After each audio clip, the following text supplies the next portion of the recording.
Hit TV ప్రేక్షకులకు శుభాభివందనములు. దేవి భాగవతంకి స్వాగతం, సుస్వాగతం.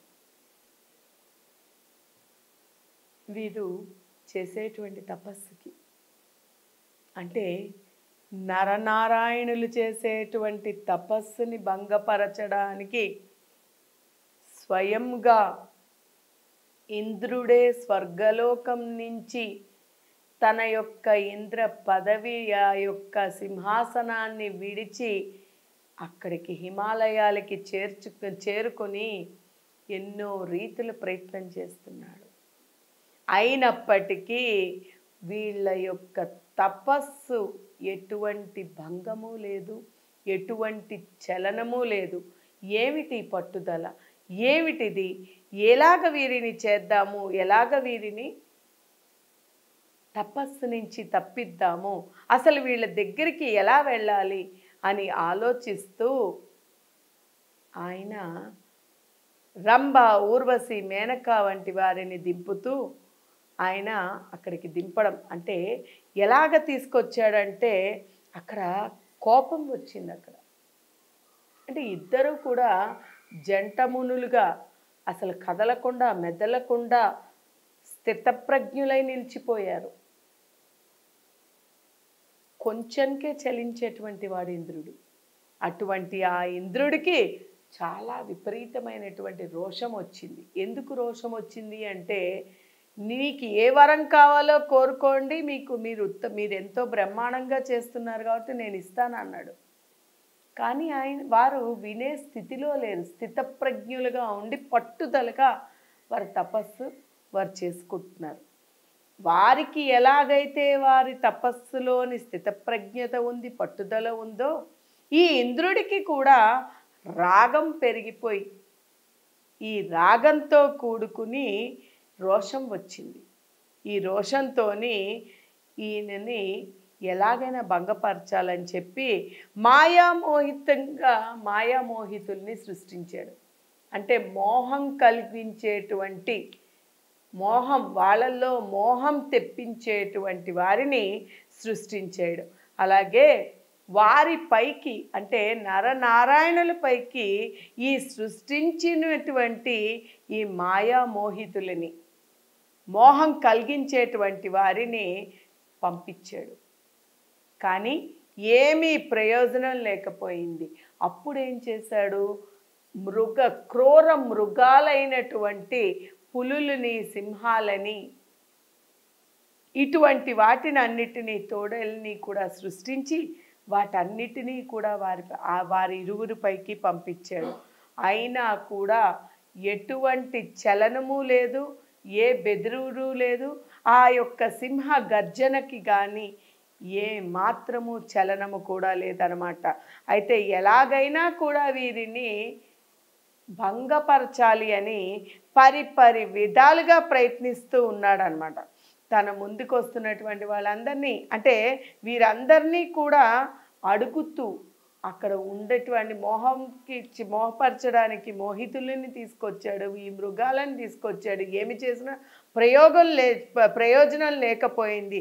వీరి తపస్సుని ఎలా భంగపరచాలా అని చెప్పి ఆలోచిస్తూ తన మందిరానికి వెళ్ళిపోయాడు.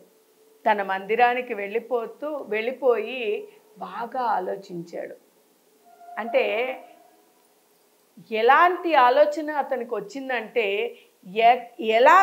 వీరిని ఎలాగైనా కూడా భంగపరచచ్చు అని ఇటువంటి ఆలోచన చేశాడు.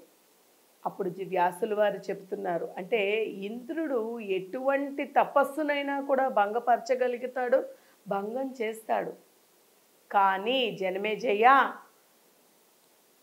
బ్రహ్మ, విష్ణు, మహేశ్వరులుగా ఉండేటువంటి వీరి కోసము కానీ వీరెవరి కోసమైనా కనుక తపస్సులు చేసినట్టయితే వారిని భంగపరచచ్చేమో కానీ, వారి తపస్సులని చెడగొట్టచ్చేమో కానీ, సృష్టి స్థితిల కారణభూతురాలైనటువంటి ఆదిశక్తి, ఆది పరాశక్తి, సనాతన దేవత, సనాతని, సర్వలోకేశ్వరి, ఆవిడని కనుక ఉపాసించినట్టయితే ఆ ప్రకృతి రూపమైనటువంటి ఆ జగన్మాత ఉపాసన చేస్తే, ఆ మహావిద్యను చేస్తే, ఆ మహావిద్యని పట్టినటువంటి వారిని ఎవరు కూడా ఏమీ చెయ్యలేరు.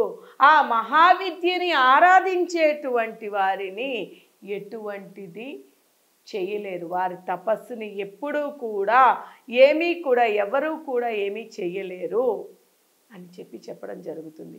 ఒకవేళ వీరు కనుక బ్రహ్మ విష్ణు మహేశ్వరులని ఎవరినైనా కనుక వారి గురించి కనుక తపస్సులు చేస్తే వారిని చెడగొట్టవచ్చు. కానీ వారు సృష్టి స్థితి లయ కారకురాలైనటువంటి ఆ జగన్మాతని కనుక తప్పిస్తూ ఉంటే, స్మరిస్తూ ఉంటే కనుక వారికి అడ్డు కల్పించడము ఎవరి తరమో కాదు. అలాగే ఈ మాయామోహితురాలైనటువంటి ఈ మాయను ఉపాసించడం వల్ల ఈ ఉపాసించే వారికి అందరికీ కూడా వారి యొక్క మంత్రశక్తి, మంత్రబలం ఇవన్నీ కూడా చాలా గొప్పగా ఉంటాయి. ఈ తల్లి యొక్క బీజాక్షరాలైనటువంటి వాగ్బీజము స్మరించిన, కామబీజాన్ని తప్పించిన, అలాగే మాయాబీజాన్ని జపించినప్పటికీ కూడా వీరిని బాధింపగలిగేటువంటి వారు కానీ, వీరిని ఇబ్బంది కలిగించేటువంటి వారు కానీ, వీరికి ఎలాంటి ఇబ్బందులైనా చెయ్యాలి అనుకునేటువంటి వారు కానీ ఎవరు ఏమి చేయలేరు, అసలు ఉండరు. ఆ తల్లి సర్వకాల సర్వావస్థల్లోని వారికి అండగా ఉండి వారికి ఎటువంటి ఇబ్బంది కూడా రానియదు. అటువంటిది చేస్తే కనుక ఆయనని వారి యొక్క తపస్సుని భంగపరచలేరు. ఇది ఎలా తపస్సుని భంగపరిచాడు? స్వయంగా వచ్చినట్టుబడే ఆయన ఏమీ చేయలేకపోయాడు. ఇంకా ఏం చేయగలుగుతాడు? ఆయన యొక్క సింహాసనంలో కూర్చుని యోచన చేస్తున్నాడు కాబట్టి ఏ రకంగా యోచన చేసి వారి తపస్సును భంగపరచడానికి ప్రయత్నిస్తున్నాడు అనేటువంటిది రాబోయే ఎపిసోడ్లో మనం తెలుసుకుందాం.